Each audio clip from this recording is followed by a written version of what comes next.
What's cooler than being cool? Welcome to Cool People, Cool Tech, Cool Stories, the podcast that explores the intersection of inspiring technology, fascinating people, and captivating stories, or the combination of all three. Get ready to embrace your inner cool kid as we go behind the scenes with today's innovators and storytellers. I'm your host, Cameron Kitt, founder of the documentary storytelling company Yo-Yos. And today joining us is the awesome Pooja Viswanathan, the CEO and founder of Braze Mobility. Her company has created the blind spot sensor system for wheelchairs, revolutionizing mobility for wheelchair users. Pooja has been recognized as one of Canada's top 100 most powerful women by WXN and received the BMO Entrepreneur Award in 2021.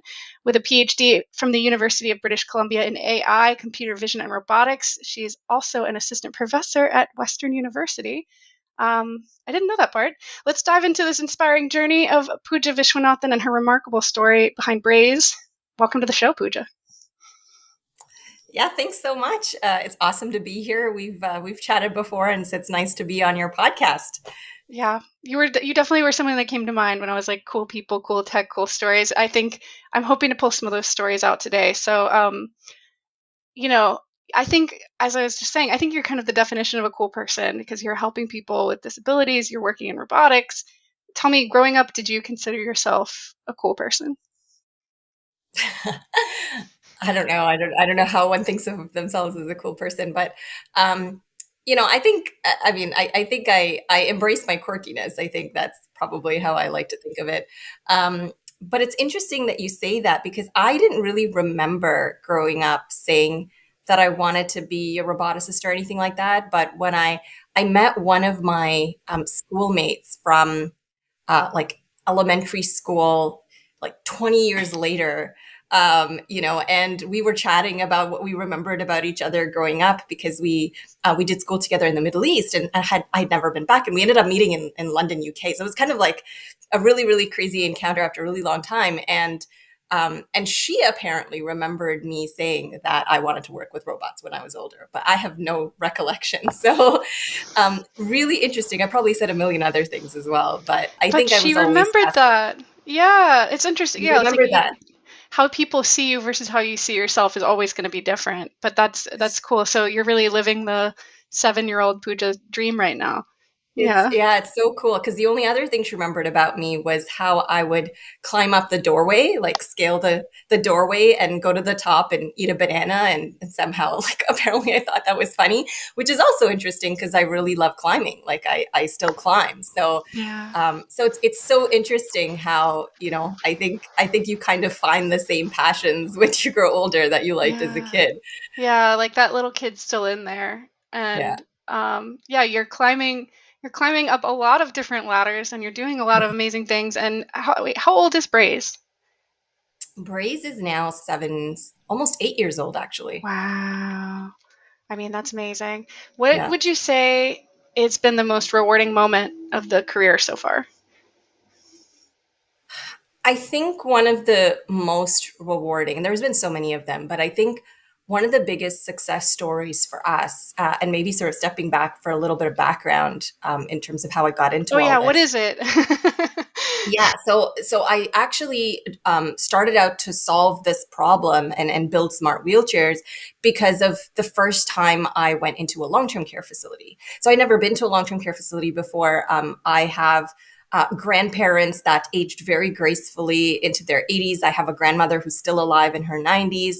And so I hadn't really seen the world of what long-term care facility looks like, what it is like to be a resident, and some of the challenges there. And so the first time I walked in, I was actually quite shocked by the fact that a lot of the residents there were slumped over in manual wheelchairs. They were not, they didn't have the strength to propel themselves, and they weren't being allowed powered mobility devices because of safety concerns. So residents or the staff was concerned that residents would do property damage or would be bumping into other residents.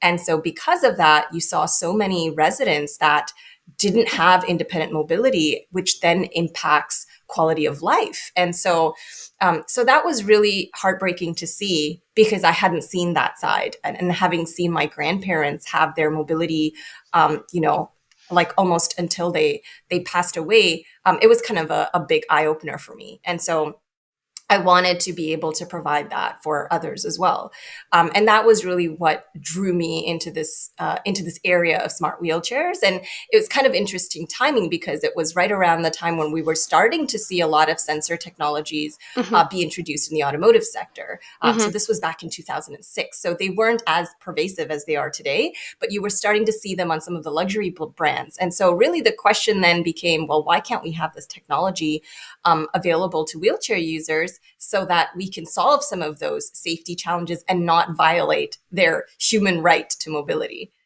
Yeah, I mean, you mentioned quality of life, but also I imagine, I mean, there'd have to be studies. I also imagine it impacts like length of life in these long-term care facilities. If you're literally stuck in a wheelchair and like cannot move yourself, I'm gonna go ahead and guess that's gonna shorten your lifespan because yeah, because you literally can't go where you need to. I mean, that's so interesting, like that like nexus of all the technology that was swirling around. I mean, at that point you had already been working in robotics before that you saw this? Okay.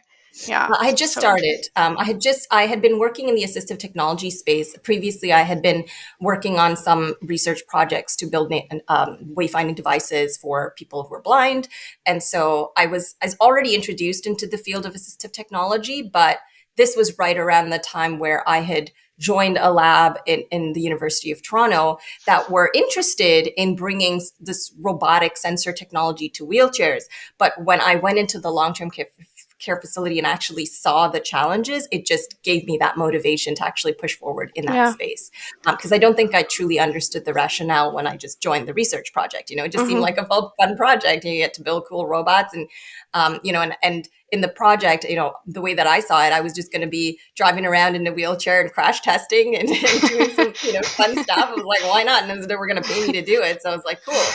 So that it really just started off as a cool project. But then Yeah. when I went into long-term care, it just became a lot more than that. It Yeah. became a calling. And so when I finished so this was a summer project right after my undergrad degree. And so then I went on to pursue my PhD on this very topic. Yeah. So it's been a long road. And now you're bringing access to people. I mean, for me, what made it make sense was going on the website. If for those listening, we're going to link their website to the show notes, but you have some videos up of what happens. I mean, this isn't just long-term care facilities. This is wheelchair users across the board have trouble being able to see back behind and in front of. Not they're not always able to. So there's the video that I think is their most popular is in the store and someone crashing into something and all these like boxes and food falling off the shelves, and how not just embarrassing it is, but like it's hard to manage these things in tight situations, right? So that being said, excess of like getting on the bus, all these things, how exactly does the sensor technology work and what does it do? Yep. So the sensors essentially detect obstacles in the environment and then provide alerts to the user through multiple modalities. So it provides alerts through lights, sounds, and vibrations. Do you want me to pull it up? I don't know if you're going to be showing video at all, but yeah. Yeah, show me.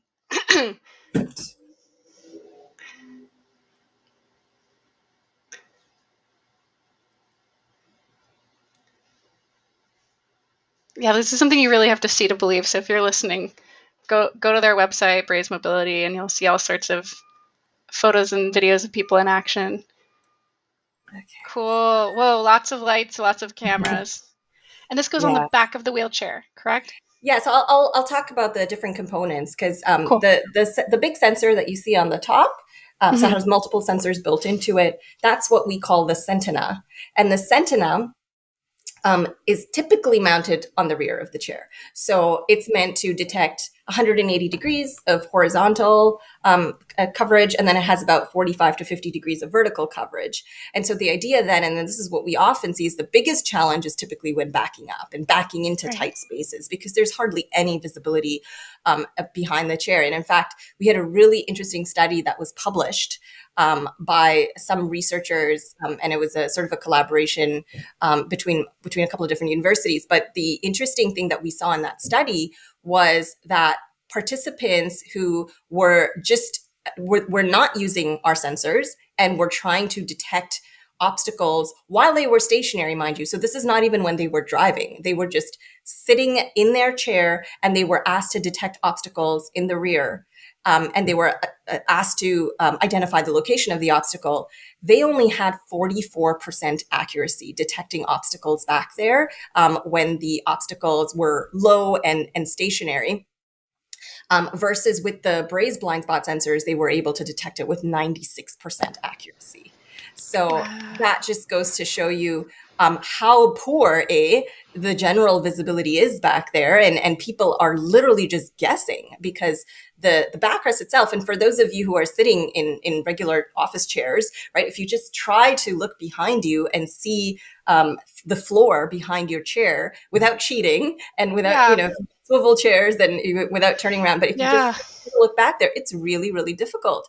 And so Yeah. on top of that, now add, some of the challenges that someone might have if they are in a wheelchair. They might have upper body mobility issues or neck mobility issues. So it becomes, if not impossible, really challenging. And so, Yeah. so seeing that big difference really just kind of, I think, confirmed some of the challenges that are out there, but also just how effective these sensors can be in increasing that spatial awareness. Mm-hmm. So that's the sensor in the rear. And then we also have, and actually, the sensor that we typically mount on the rear can be mounted in the front in some cases as well. So we do have clients who have legal blindness, for example, and they use this as a tool, again, to enhance their spatial awareness. So in that case, the sensor could be mounted to the front as well. So we also have these smaller sensors that we called echo heads. And of course, the reason they're called echo heads is because these are ultrasonic sensors, right? So they Cool. work by sending out echoes, just like Uh-huh. bats. And that's how they figure out how far things are. So these smaller echo heads can be mounted really anywhere. We also see them mostly being mounted in the front corners of the chair, kind of facing outwards diagonally. And that's to help with navigating doorways and elevators and all those really tight spaces, narrow corridors.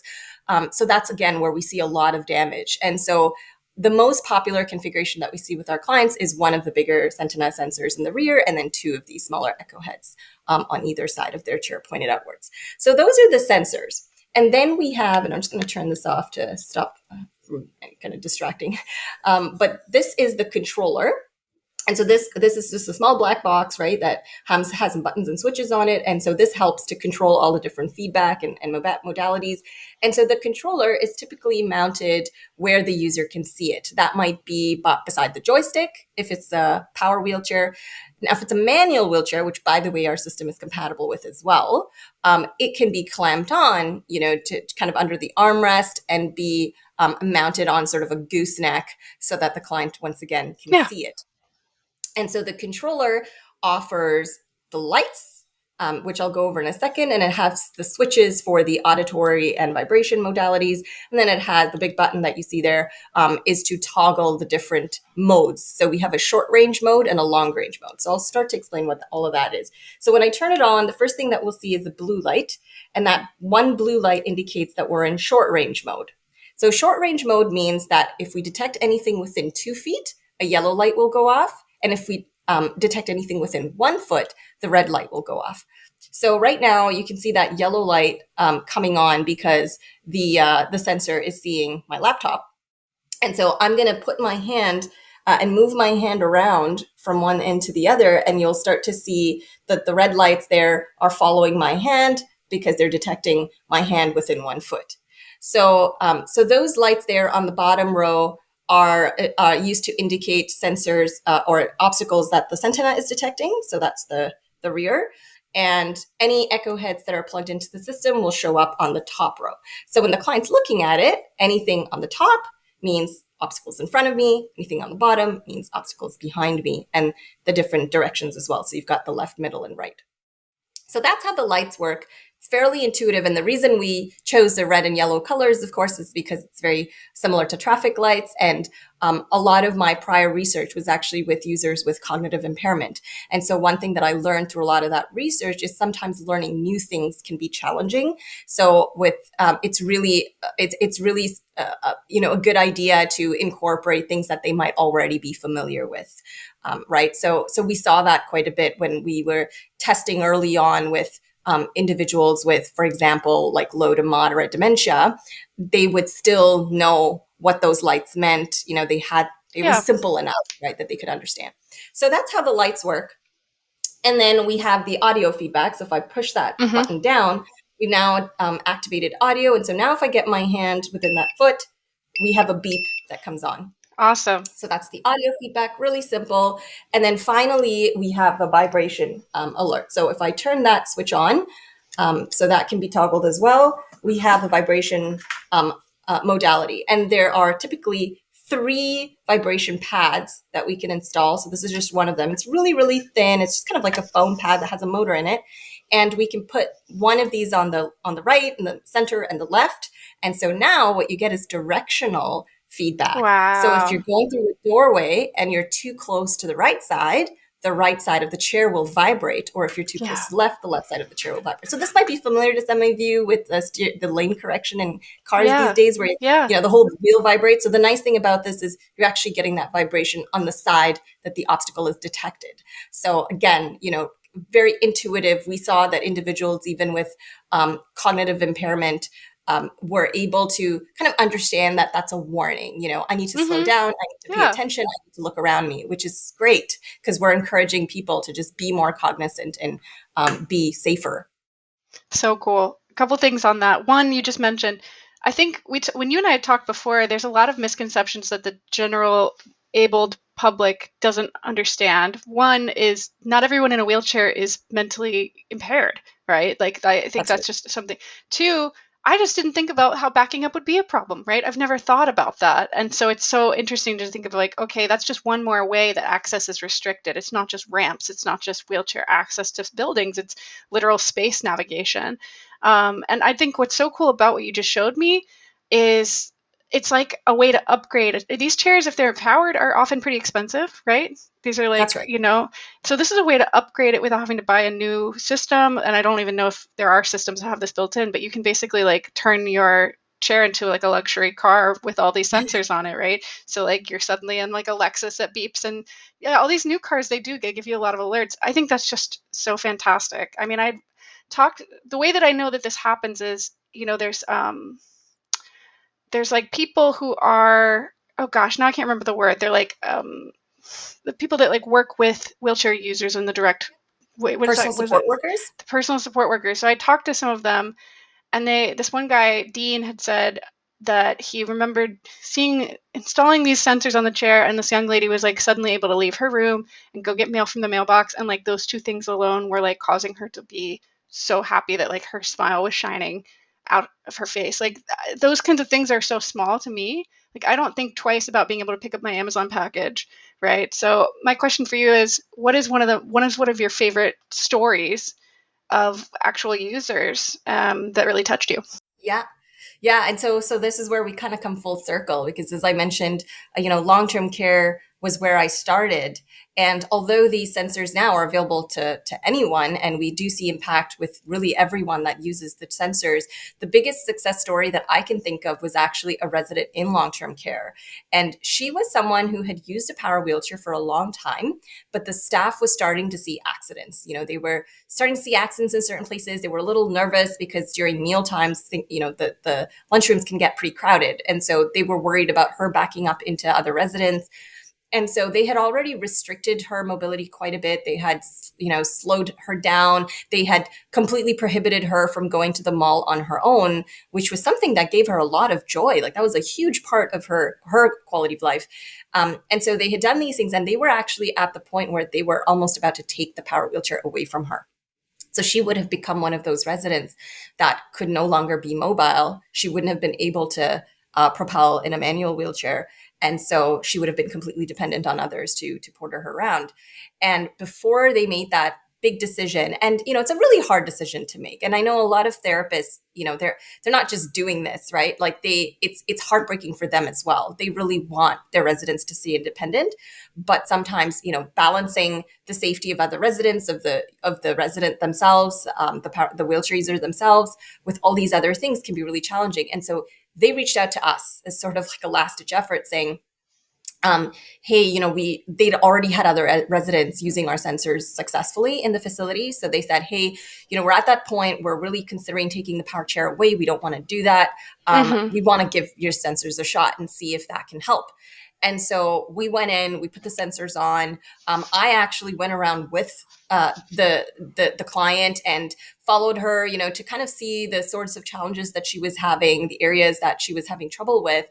And we ended up putting the system on for her and configuring it for her, so that it was optimized for her use. And what was incredible was after we put those on, and she ended up purchasing it out of pocket because she really wanted her independence, and this was sort of Yeah. her ticket to independence. I went back in the facility probably no more than 9 months later, and I was just so happy to see that she was driving around. They had removed all these restrictions and prohibitions. She was driving freely. She was going to the mall. And what I learned from this whole experience was that her challenges were very specific. So the damage that they were talking about was fairly constrained to her bathroom. So when Hmm. she would get under the sink in her bathroom to brush her teeth or whatever, she had this really bulky footrest that she just couldn't see past. So the footrest was what was banging into the walls under the sink and doing that damage on the walls there. And so because we were able to put those small echo heads right around her footrest, they were able to indicate if she was getting too close. So she would now stop and she wasn't doing that damage anymore. So now the staff felt so much more comfortable allowing her to have the power mobility device. And then similarly in the lunchroom, around meal times, she was using the auditory alerts. So now not only was she getting alerted when she needed to Hmm. back up, but others around her were getting Hmm. alerted that she was backing up. And this Yeah. is so important because that's the piece we don't think about. It's so easy to kind of blame the driver, right? But it is the responsibility of everyone in the environment to actually ensure safety, right? So Yeah. we see this all the time with clients who they're just not even given the space that they need to maneuver. I see clients who are trying to get out of the elevator while others are just trying to barge in, not recognizing that this person needs space to maneuver and get out. So this has happened quite a bit as well. And I still remember another client that I actually met at a show. It was the home show downtown. Yeah. And it was a client that came and they were kind of interested and they said, hey, can we give the sensors a shot? And we put it on the chair and said, hey, go take it for a ride, see what you think and come back. And when they came back in the hall, because this was a massive show, right? A lot of people, a lot of maneuvering. I saw them come back through the gates to come into our area. And the wife was like, we're sold. And I was Yeah. like, what happened? Tell me about it. And she's like, for the first time, as we were going through the crowds and the system was beeping, for the first time, people made way for him without him Yes. needing to yell. And he's a very soft spoken person, so he doesn't Yes. feel comfortable yelling, get out of my way. And so for the first time, they saw the crowd part for him. Mm. And that was what sold it for them. And get goosebumps even talking about it. But I got goosebumps just now. Like, did you yeah, like you probably didn't think of that outcome when you were designing this. You were just thinking, okay, let's keep people from backing into things. And now this is like an unexpected benefit is that I talked to you about this documentary I love called I Didn't See You There. It's filmed by a man, a really incredible filmmaker who films the entire documentary from his wheelchair and shows what it's like. And there's multiple scenes where he has to advocate for himself for people whose car is parked across the sidewalk. A man mhm, who is like fixing something around his apartment who has like blocked off the ramp to like lay down his tools, and it just like forces you to have to talk to speak up. Like it forces you to be like, hey, can you like move? Like, hey, can you move? So this idea of like giving, I don't even know what the right word, dignity, I think, yeah, a little more yeah, dignity, that it's not you having to ask people to move, people just naturally move. Such a cool unintended benefit. I also love the idea that like you can just install them in minutes and then go for it and it's like instant gratification. It must be so satisfying to do this work and to see that over and over because it seems like such a simple idea, right? It's like such a simple idea and yet it's like so effective in so many ways. That's why I think what you guys do is so awesome. Um, so before and echolocation, when you said turn around, like, all right, if you're sitting in a chair, try and turn around. My first thought was like, well, I don't have echolocation, right? Like I can't send I can't send sound waves out and back. So it's so cool. It's almost like you're super enabling people who are wheelchair users, right? So my next question before we take a quick break is let's talk a little bit about actual business side, right? You're running I don't know, it doesn't really count as a startup if it's almost 8 years old, but you started a innovative, I would even say, um, it's not provocative. What's that thing that word people overuse for new technology? Groundbreaking, something like that, right? You're kind of disrupting. That's it. What's Disruptor, been yeah, that yeah was it. your disruptive technology, even though it's the opposite, right? It's like a supportive technology, but you're disrupting an existing market. What are some like the hardest or biggest challenges you faced in the early stages of starting and running this company? Yeah, I think the first biggest challenge that we faced was because often, you need to sell this technology through wheelchair providers or get the wheelchair manufacturers interested. And the biggest challenge for me was when I would talk to them about the product, they would say, well, what's the need for this again? The wheelchair users themselves understood the need for it, but all of the partners that we needed to bring this technology to market didn't understand the need. And so it was a really long road. Like the first couple of years was just about finding these stories and sharing these stories, and then us working direct with the customer because we couldn't really get these bigger partners on board right away, just because they didn't understand the challenge that we're trying to solve. And so being in Toronto, we were located downtown at the time, and we were in a great location. We were right by, Mars and Toronto Rehab, and so we'd often see a lot of wheelchair users around in the area. And so we would talk to them, we would go to the shows, and when we started working with them directly, and those early users, paid out of pocket because there was no funding for it at the time, right? So they purchased. In fact, we had gone to shows where people were literally giving us their credit card at the show to install the product at the show on their chair so they could go, leave the show with the system on their chairs. Another really cool thing that we did was when we were exhibiting at shows, we would set up a little challenge, right? So we would set up like a little backup challenge or a little navigation challenge. And not only was that really helpful to show the wheelchair users right away, kind of the before and after, but it was really helpful because we use that as a tool to then educate others. So we would bring in the therapists, the caregivers, and say, hey, why don't you try to do this? Because that's the other thing that we find is, unfortunately, a lot of therapists who are responsible for prescribing this technology have had very limited education with the technology itself. And so they often don't understand the challenges, but they're tasked with the responsibility of assessing whether someone's safe, and they might not actually understand what the challenges are if they don't get in themselves first and try to go through a doorway, for example, which is really, really hard to do when you've only got a couple of inches on either side, and just so many other details around what the drive configuration is. So some of you who might be more familiar with this lingo with the cars, front drive and mid-wheel drive and rear wheel drive, like this stuff exists on wheelchairs as well. And it really changes the way that the chair drives. So Yeah. if you don't know how the chair drives and you're switching, for example, from one drive configuration to another, all of a sudden you're probably going to be hitting doorways.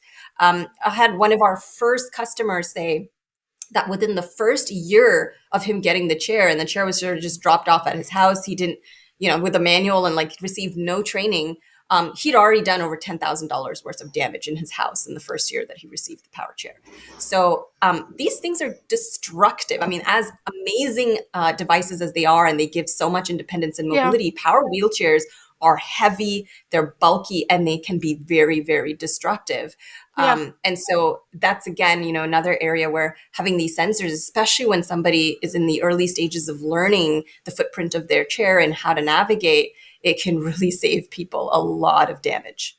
Yeah, it's going to pay for itself. Now, mostly these are electric, right? The powered wheelchairs. A They're. lot of our clients do drive power wheelchairs, but it was kind of interesting because a couple of years ago, we discovered that a lot of manual wheelchair users really wanted the system as well. Hmm. And what we Hmm. found, for example, right now, if I would say a lot of the manual wheelchair users that we serve are clients that have some sort of visual loss, right? So Hmm.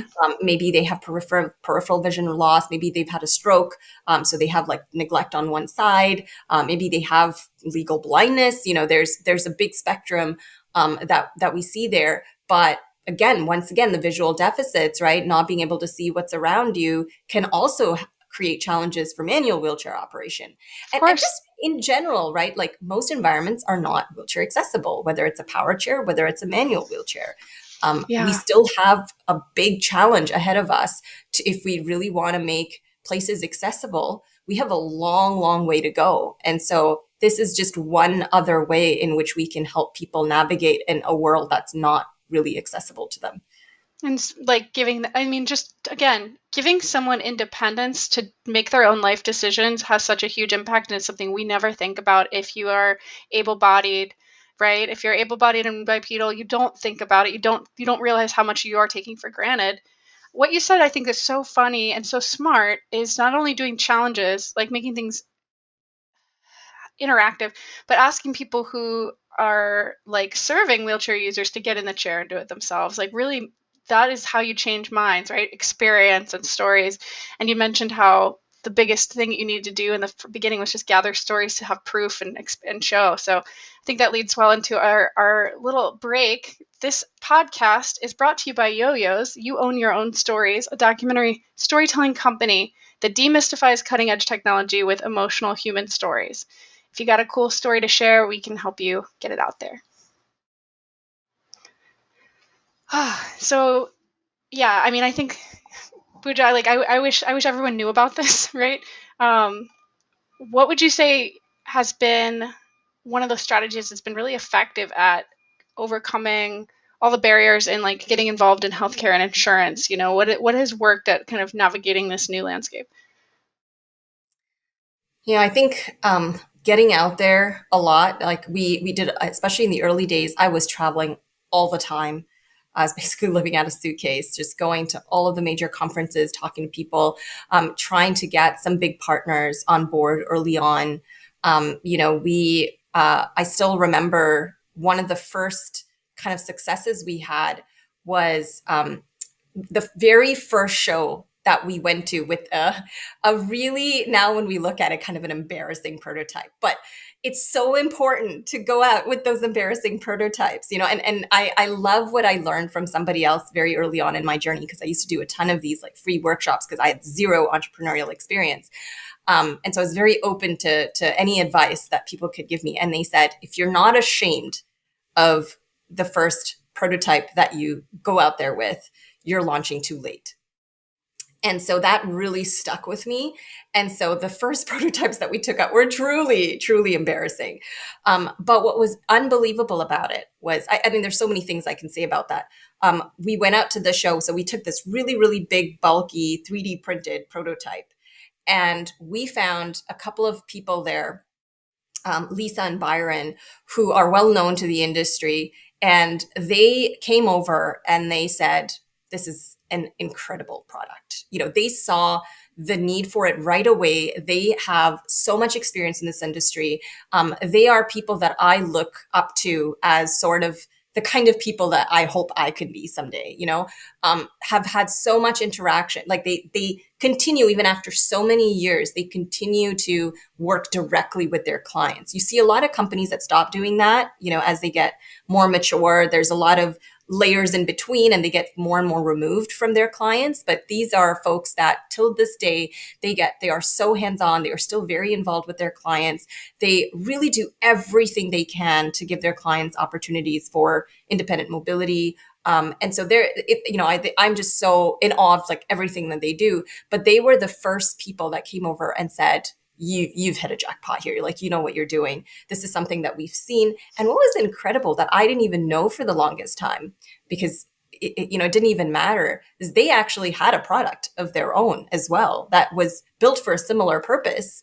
But they just believed in our product. They felt like we were giving more feedback.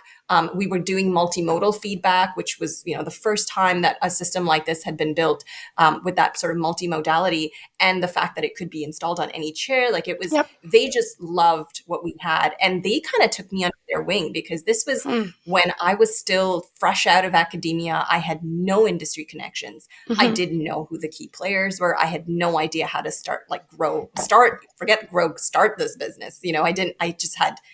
I was like a blank canvas, right? So they really took me on, and just made connections. They introduced me to folks. They introduced me to key therapists at some of the really, really big clinics. And that's actually how we made our first sales. Like some of our very first sales, came through some of those early connections. And what was also incredible, and I think to me was, okay, I think we're onto something here, was this industry is notorious for not paying for demo units. Like manufacturers are often expected to just give demos for free.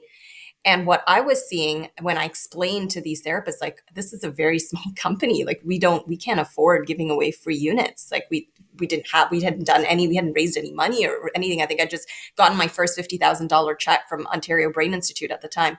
And that was all the money I had to get the product to market.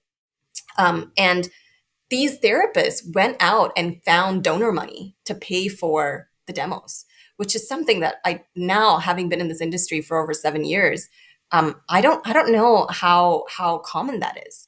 And I think again that really spoke to how important it was, like that there was this big gap in the market that we were actually filling, and just how important the therapist saw that this was for their clients. So we got a lot of that support early on, which helped tremendously.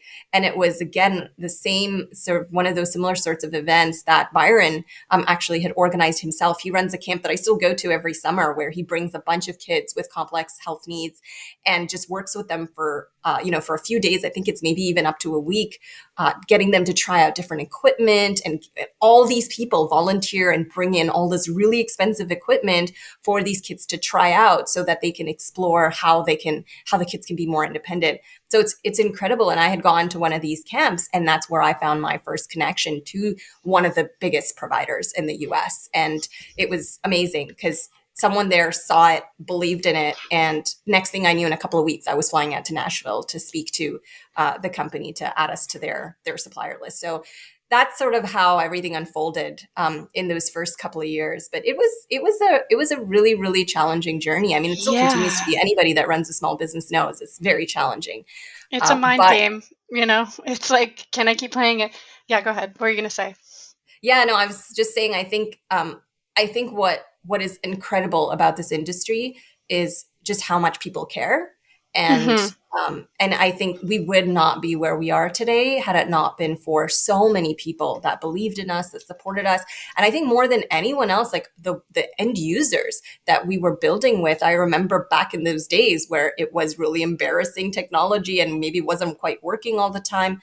The amount of trust that our users placed on us to be patient with us, to work through the challenges, to be so invested early on.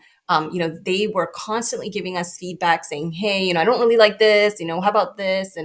And we took all of that feedback and Yeah. iterated and until our customers told us, yes, this is now something that's going to work, that, you can put out there. And so we're very, very grateful to everybody that, has had a role in bringing us to where we are today. Amazing. One of Canada's top 100 most powerful women, everybody. Like, this is so amazing. Like, okay, so many things are coming up for me. The first thing is when you just said, I had a $50,000 check and that's what I had to take my product to market, and you did it.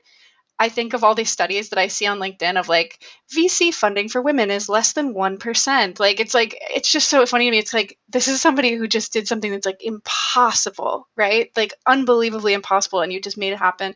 The other takeaways I'm learning from is that you put yourself out there a lot.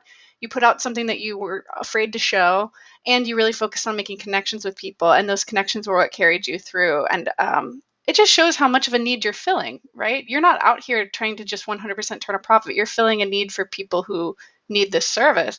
So yeah, like really following your heart. Like, I'm so amazed by you. Thank you for like sharing that. With everything that's going on, I mean, you studied AI with robotics, mobility is changing at a really fast pace. Like, what do you envision the future state of mobility looking like? I don't know what time frame, 100 years, 50 years from now. Like, what are some things that you see happening or coming that you're excited about? Yeah, I mean, so many things need and will hopefully change.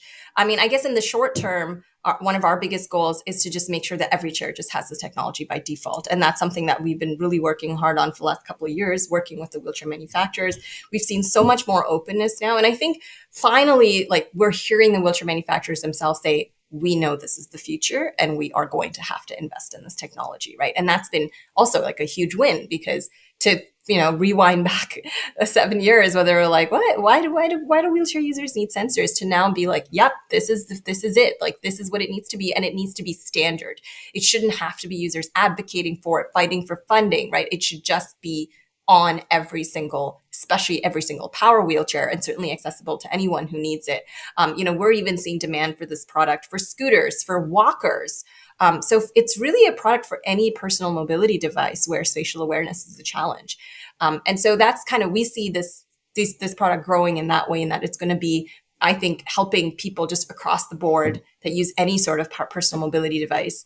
But in terms of mobility in general, I think there's a lot of very exciting changes to come. The wheelchair itself has not changed very much from decades ago. And in fact, what the funny part is, the very first powered wheelchair was actually invented in Canada. I learned that recently. Oh, So it all is a right. Canadian invention. Let's go. And so I think, yeah, I mean, and Canada is, it's very strange. I think Canada's been very quietly a leader in this space. And I Hmm. think that's very, very representative of, I think, Canadian culture. We Yeah. tend to be, we don't tend to be as sort of like vocal about things. But I think we here, at least Canadian companies, have a great role to play, and have certainly a heck of a lot of potential. I mean, with all of the AI and exciting stuff happening here, Canada is really in a position to become a leader in this space. Hmm. And of course, we have a huge, sort of partnership, I guess, or an alliance with the United States, in that as much as we do like this fantastic R&D, the US ends up being often our first market. And so we work really well, together, where oftentimes it's sort of the talent powerhouse here and all of this great R&D stuff happening. And then, the US has been, especially to us, was really our first big market. It continues to be. All of our customers predominantly are in the United States. And in fact, one of our earliest adopters was the Veterans Affairs in the US. Yeah. So veterans were among some of the first users of our product. So selfishly, I would also like Canada to step up, just Hmm. in terms of adoption, and more than just supporting an R&D, to really help us push, get product out there in the commercialization phases as well, not just in the Yeah. early R&D stages. So I would love to see some of those changes, but I also think it's high time for the wheelchair itself to be sort of reinvented. It's Yeah. been a very long time. There's been no drastic changes, other than, oh yeah, here's a different seat and whatever. But otherwise, the base technology that's used to build it has been very, very consistent. And I think we have some exciting changes coming up in the very, very near I future mean, where. yeah, I'm a sci-fi fan, and I'm into positive futurism, and there are a lot of exciting ideas in the sci-fi world about how to change mobility for people, moving away from chairs, moving to like powered walking suits. We've already Mhm. seen like powered leg. I don't even know what you call it. Things. Like exoskeletons. Yeah, stuff like that. There's so much interesting change, but the main thing that I hear you saying, and we're almost out of time, is to just, to just move it towards standardization. I think you've already tipped that domino over, because like once the first few cars hit the market that had that technology, everyone had to follow because it became inevitable. So I think you got to rest easy knowing, like, I'm sure there's a long road ahead and there's so much more to be done, but that like now that you've gotten that phrase, you're hearing the same people that were like, why is this important, saying now we know it's necessary, is really amazing. um, what's just something you wish people knew in the general public that they don't know? Um, I think some of the stuff that we've talked about, just, that it's challenging. Operating mobility devices in general is really challenging. And so I think, it's really just important for all of us to come together as a community. Hmm. It's really tough that people with disabilities just have to advocate on their own. And it's tiring. It's financially depleting. It's really, really difficult. So I think we just all need to come together as a community, disabled or not, right? Because this stuff affects everyone. It's not just about people with disabilities. It affects everyone. I have a lot of friends with disabilities, and I remember even choosing my wedding venue. it was challenging because I needed to find an accessible wedding venue. And I turned down a lot of places because they weren't accessible. And that was really important to me because I have very close friends that I was absolutely not gonna, have my wedding without them there. So Yeah. so just even the like opportunities lost for people and businesses that are not thinking that way and that are not considering how important accessibility is. It's disturbing that here we are in 2024, and we have such a long way to go, and there's all these goals for all these countries to become barrier free, but it's really challenging when we're not seeing those tangible actions. We're not Yeah. seeing enforcement really that's strict enough yet. So I think there's still a long way to go there. But I think we just all have to come together. We have to advocate together and realize that this is going to make a better place for everybody. Beautifully said. My last question is, knowing where kind of the interest of yo-yos and this podcast is on that like cutting edge of future technology, sustainability, positive futurism, who do you think would be a phenomenal guest for the show? Oh, gosh, there's so many. Um, I would love for you to have. I mean, there's so many people. I feel bad. I don't want to leave anybody out. But what one person that I know is a really really close friend of mine, who has just done such incredible work, and he's really working towards making the world more accessible. Is someone with disability himself, and it's funny, his doctors referred to him as a medical miracle just because of what the kind of stuff he's done in his own life and the kind of challenges that he's overcome himself. I think he would be fantastic. Wade Watts, if you are able to get him as a guest, I think he would be absolutely terrific. Great. And I'll get the list of everyone else afterwards. But thank you so much for listening to Cool People, Cool Tech, Cool Stories. I'm Cameron Kitt. Huge thanks to Pooja Viswanathan of Braze Mobility for joining us and sharing your incredible story. Check out the show notes and links to Braze Mobility's website, our website, and of course, let us know your thoughts on this episode using the hashtag #CoolCoolCoolPodcast. Pooja, thank you. Thank you.